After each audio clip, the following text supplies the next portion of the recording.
Il a été sanctionné par les États-Unis d'Amérique qui ont gelé ses avoirs le 30 avril 2026, l'accusant de soutenir financièrement et politiquement les mouvements AFC M23 pour déstabiliser le gouvernement de la République démocratique du Congo.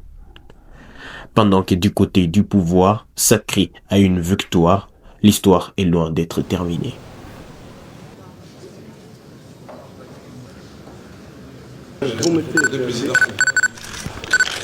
Janvier 2019, sous les ciels de Kinshasa, la République démocratique du Congo retient son souffle.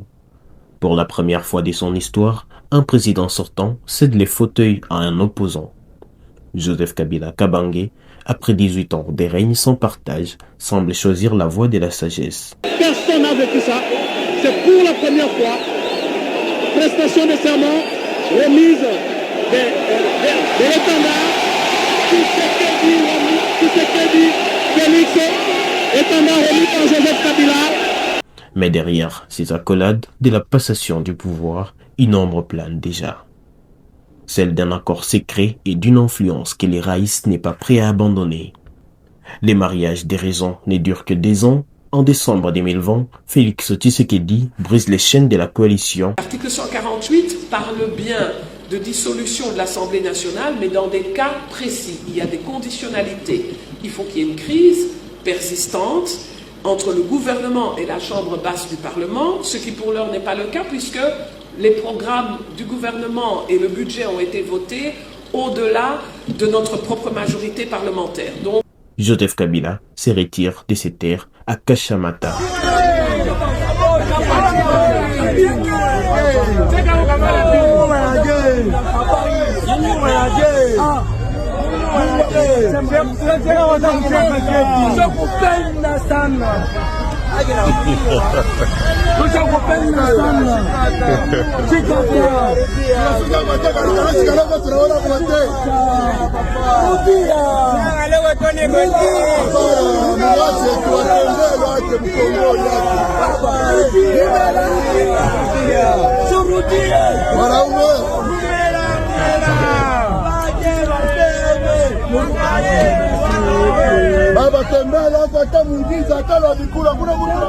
Les pouvoirs changent de main, les institutions basculent, l'ancien président devient un spectateur d'un système qu'il y a lui-même bâti mais qui commence à désormais se retourner contre lui.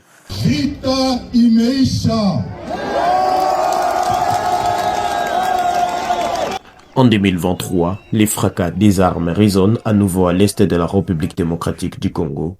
L'apparition de l'Alliance Fleuve Congo, dirigée par l'ancien président de la CENI, Corneille Nangaa, change la donne. À Kinshasa, les tons est durci. Chers compatriotes, il y a 6 ans, je prenais congé de mes responsabilités en tant que président de la République, chef de l'État. Effet inédit dans notre pays. Juin 2023, le silence est rompu. Pendant 40 minutes, Joseph Kabila martèle sur ces mots. Il n'est pas un simple retraité, mais un soldat en mission. Il dénonce un pays en dérive et appelle à la résistance. Mais c'est 2 ans plus tard que l'impensable s'est produit. Alors que l'Est s'embrase, l'ancien président réapparaît à Goma. Les trajets fait scandale, il serait passé par Kigali. Pour Kinshasa, les doutes n'est plus permis. Les Raïs a choisi son camp. L'arrivée à Goma n'est plus une visite, c'est un défi frontal jeté à la face de son successeur et de la communauté internationale. Un procès pour trahison est organisé. Si le nom de Kabila n'est pas toujours cité au premier rang des accusés, les liens présumés de ses fidèles avec l'AFC M23 alimente tous les soupçons, les gouvernements pointent du doigt une complicité silencieuse. La tension est à son comble. Washington décide alors de frapper là où ça fait mal, les finances et la légitimité internationale, les sanctions tombent. Corruption, entrave au processus démocratique et désormais soupçon de déstabilisation sécuritaire.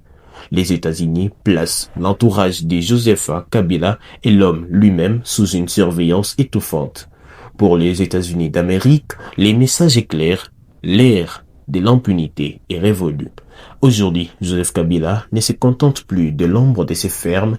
Avec le lancement de sa nouvelle plateforme Sauvons la RDC, l'ancien président Joseph Kabila officialise son retour au centre de l'arène.